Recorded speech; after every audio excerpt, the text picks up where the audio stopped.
9 अगस्त 2024 की सुबह लगभग 10:53 के आसपास कलकत्ता का एक मेडिकल कॉलेज है, आरजी कर मेडिकल कॉलेज हॉस्पिटल। यहाँ से एक व्यक्ति के पास फोन पहुंचता है। फोन करने वाले व्यक्ति ने कहा कि क्या आप लेडी डॉक्टर के पिताजी बात कर रहे हैं। उधर से कहा जाता है कि हाँ, बात कर रहा हूँ। बात बताया जाता है कि जितनी भी जल्दी हो सके आप मेडिकल कॉलेज में आ जाइए, आपकी बेटी की बहुत ज़्यादा तबीयत खराब है। जैसे ही पिता ने ये बात सुनी, पिता को यकीन नहीं हो रहा था कि रात तो बात हुई थी, कि अचानक से तबीयत कैसे खराब हो सकती है। इससे पहले कि वो कुछ पूछ पाते, फोन कट जाता है और जब फोन कट जाता है तो पिता ने उस व्यक्ति को एक के बाद एक कई बार फोन करना शुरू कर दिया, लेकिन वो व्यक्ति फोन नहीं रिसीव कर रहा था। हार थक कर जब कई बार हो जाते हैं तब जाकर उस व्यक्ति ने फोन रिसीव किया। पिता पूछते हैं कि आखिरकार मेरी बेटी को हुआ क्या है। तो वो व्यक्ति कहता है कि साहब, आपकी बेटी ने अपनी जीवन लीला को समाप्त कर लिया है, यानी कि वो मर चुकी है। जैसे ही पिता ने ये बात सुनी, पिता रोने लगते हैं और उस डॉक्टर, जो लेडी डॉक्टर होती है, उसकी माँ भी रोने लगती है। इससे पहले कि वो मेडिकल कॉलेज पहुंचते, ये जानते कि हुआ क्या है, इस जानने के प्रयास करते, तब तक ये बात हजारों नहीं करोड़ों लोगों तक पहुंच जाती है। और जब जिस रूप में पहुंचती है तो लोग सोचने पर मजबूर हो जाते हैं कि आखिरकार ऐसा कैसे हो सकता है। इसके बाद नर्स हो या डॉक्टर हो, नेता हो या कोई भी हो, हजारों की संख्या में लोग सड़कों पर उतर आते हैं और इस घटनाक्रम की सीबीआई जांच की मांग करने लगते हैं। फिर ये बात मोबाइलों के माध्यम से बड़ी संख्या में लोगों तक पहुंच जाती है और जिसने भी इस घटना को अंजाम दिया था, उसका क्रूर चेहरा भी लोगों के सामने आ जाता है। दरअसल ये घटना इंसानियत को शर्मसार कर देने वाली घटना है। जिसने भी इस घटना के बारे में सुना, वो सोचने पर मजबूर हो जाता है कि इंसानों की शक्ल में आखिरकार ये कैसा जानवर है। आज की कहानी सुनने के बाद शायद आप लोग भी भौचक्के रह जाएंगे।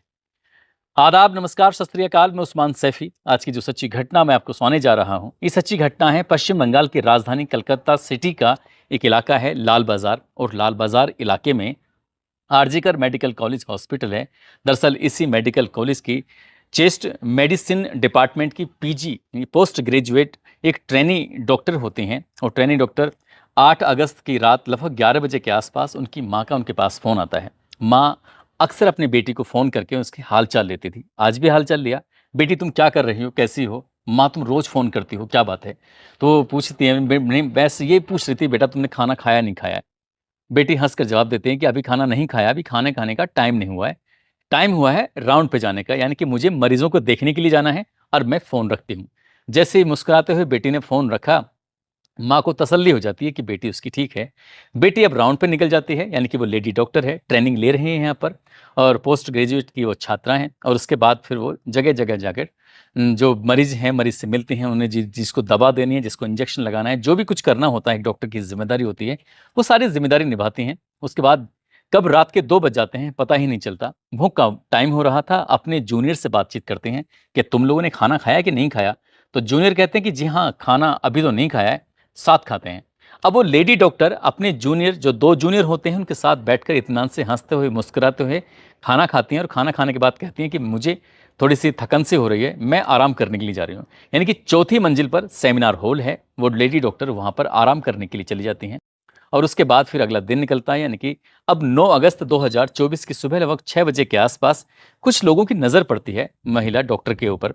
महिला डॉक्टर को जिस हालत में देखा जाता है, कोई देख नहीं पा रहा था। दरअसल उनका जो शरीर था, वो अर्धनग्न अवस्था में था। अब सर से लेके पैर तक ऐसा कोई हिस्सा नहीं था जहाँ पर चोट के निशान नहीं थे। ऐसा लग रहा था जैसे किसी ने अलग-अलग हिस्सों को बहुत बुरी तरह से काटा है, उनमें नुकसान पहुँचाने की कोशिश की गई है। आँख हो, मुँह हो या प्राइवेट पार्ट, वहाँ से ब्लड बह रहा है। साथ ही जो उनकी गर्दन है, उसकी गर्दन की हड्डी टूट चुकी है।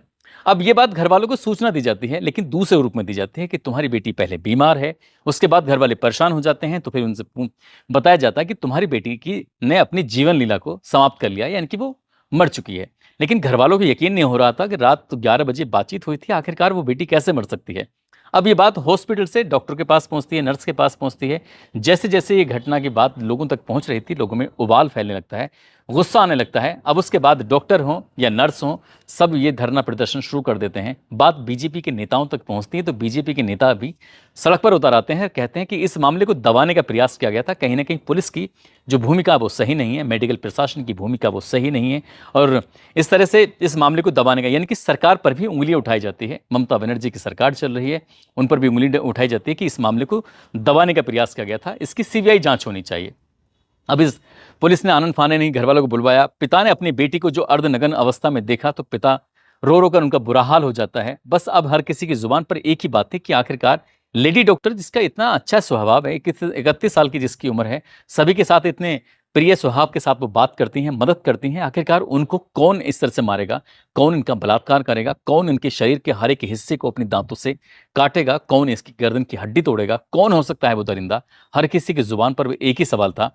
पुलिस ने लाश को कब्जे में लिया, पोस्टमार्टम के लिए भेजा। पोस्टमार्टम के बाद रिपोर्ट आती है। अब ये रिपोर्ट, इस कहानी जब सोशल मीडिया के माध्यम से लोगों में वायरल होती है तो लोगों में उबाल हो फैल जाता है। अब लोग कलकत्ता की सड़कों पर उतरने लगते हैं और हर किसी की बस एक ही मकसद था कि आखिरकार इस घटनाक्रम का जितने जल्दी हो सके खुलासा होना चाहिए। ज़्यादातर लोगों ने फांसी की सजा की मांग भी करने लगे। अब जब दबाव बढ़ने लगता है, अब चाहे केंद्र सरकार से हो या अलग अलग राज्यों से हो, जहां देखो वहां से दबाव बढ़ना शुरू हो जाता है, तो ममता बनर्जी भी कहने लगती हैं कि हाँ, इसे फांसी होनी चाहिए, लेकिन मैं फांसी के पक्षधर नहीं हूं। लेकिन जिस तरह की घिनौनी ये गंदा कृत्य किया गया है, इसमें इसे बड़ी से बड़ा सजा मिलनी चाहिए और हम सजा दिलाने की पक्षधर हैं। अब चाहे सीबीआई जांच करो या कुछ भी करो, हालांकि एसआईटी का गठन कर दिया गया था। अब एसआईटी पर कहीं ना कहीं इतना प्रेशर था कि इस मामले की जांच पड़ताल तो करनी ही थी। बारीक से बारीक चीज को देखा गया और जब बारीक से बारीक चीज को देखा गया तो एक समान एसआईटी के हाथ लग जाता है। अब उसके बाद सीसीटीवी कैमरे खंगाले जाते हैं। करीब 5 या 6 ऐसे लोग थे जो उस सेमिनार हॉल के इर्द गिर्द घूमते टहलते देखे जाते हैं। तभी एसआईटी को एक ब्लूटूथ यानी कि एक ईयरफोन जो होता है, जो कान में लगाकर कुछ लोग बातचीत करते हैं, सुनते हैं, वो उसका एक हिस्सा मिल जाता है। अभी किसका हो सकता है, इसी की बस पड़ताल करना शुरू कर देते हैं। जो सीसीटीवी कैमरे के दायरे में आ जाते हैं, उन दायरों में आए हुए लोगों के पास जाया जाता है। सबसे कहा जाता है कि अपना ब्लूटूथ ऑन कर दीजिए। जैसे ही ब्लूटूथ ऑन किया जाता है तो एक व्यक्ति का जो मोबाइल होता है उससे वो कनेक्ट हो जाता है। जैसे उससे कनेक्ट होता है तो उसके बाद फिर पुलिस के लिए प्राइम सस्पेक्ट वही व्यक्ति होता है और जिस व्यक्ति का नाम होता है संजय राय। दरअसल संजय राय जो होता है वो पुलिस कल्याण बोर्ड में सहायक की भूमिका में होता है, यानी कि सिविक वॉलंटियर होता है, जिसका काम ही इस हॉस्पिटल में जब चाहें तब आना होता था। किसी न किसी की मदद के रूप में वो यहाँ आया करता था। इस व्यक्ति से जैसे ये ब्लूटूथ कनेक्ट होता है और वो ब्लूटूथ इस लाश के बिल्कुल पास पाया गया था। अब पुलिस के लिए ये प्राइम सस्पेक्ट था। पुलिस ने जब उसको पकड़ा और पकड़ने के बाद उससे सख्ती से पूछताछ करने की कोशिश की तो उसने कुछ बातों को स्वीकार कर लिया। लेकिन जब इसके बारे में देखा, इसका मोबाइल को चेक किया गया तो उसमें पॉर्न वीडियो मिल जाती हैं। और जब लोगों ने, यानी कि मीडिया वालों ने इसके घर जाकर बातचीत करने शुरू की, पुलिस वालों ने इसके परिवार के लोगों से बातचीत करने शुरू की, तो 55/B शंभुनाथ पंडित रोड का ये निवासी होता है, अपनी माँ के साथ रह रहा होता है और बहन से इसका झगड़ा था। बहन को इसकी आदतें पसंद नहीं थी। पता चलता है कि ये व्यक्ति खुद को पुलिस वाला बताता है। ये व्यक्ति दरअसल मोबाइल पर गंदी गंदी वीडियो भी देखा करता है। ये व्यक्ति दरअसल चाहे कोई महिला हो, लड़की हो, कम उम्र की हो या ज्यादा उम्र की हो, इससे कोई मायने नहीं रखती। इसकी आंखों को अच्छी लगे बस उसे देखने के लिए कोशिश करता रहता है। इसने एक नहीं कई शादियां कर रखी थी और कई शादी करने के बाद जब बीवी से मन भर जाया करता था तो उसको वो तलाक दे दिया करता, छोड़ दिया करता था। लेकिन एक बीवी उसकी ऐसी भी थी जिस बीवी की उसकी मौत भी हो चुकी थी, वो भी संदिग्ध परिस्थितियों में। अब उसकी बीवी मर जाती है लेकिन किसी ने इसकी शिकायत नहीं की, इसलिए मामला दब जाता है। खुद को ये बॉक्सर होता है, इसलिए खुद को ये इसकी हष्ट-पुष्ट बॉडी वगैरह होती है। साथ ही ये अपना आप को पुलिस वाला बताया करता था, तो आसपास के लोगों की किसी की हिम्मत नहीं पड़ती थी कि इसका विरोध कर सके या इससे कुछ सवाल जवाब कर सके। ये कभी भी इस हॉस्पिटल में आता जाता है, गंदी नज़र रखता था, मोबाइल में गंदी फ़िल्में देखता था। रात के 11 बजे 8 अगस्त 2024 की रात के 11 बजे ये जाता है। जब इस घटनाक्रम के खुलासे के बारे में बात पता चलती है तो इसी ने इस लेडी डॉक्टर के साथ जो हैवानियत एक बार नहीं कई बार हैवानियत की है। लेकिन एक अखबार, ये जो वेब पोर्टल होता है, मीडिया रिपोर्ट होती है, वो ये छापते हैं कि पहले तो ये हत्या करता है, पहले तो उसको मारता है, बहुत बुरी तरह से यातनाएँ देता है और यातनाएँ देने के बाद जिस सेमिनार हॉल में, शायद सेमिनार हॉल में उस लड़की ने, उस डॉक्टर ने चीखने चिल्लाने की कोशिश भी की होगी।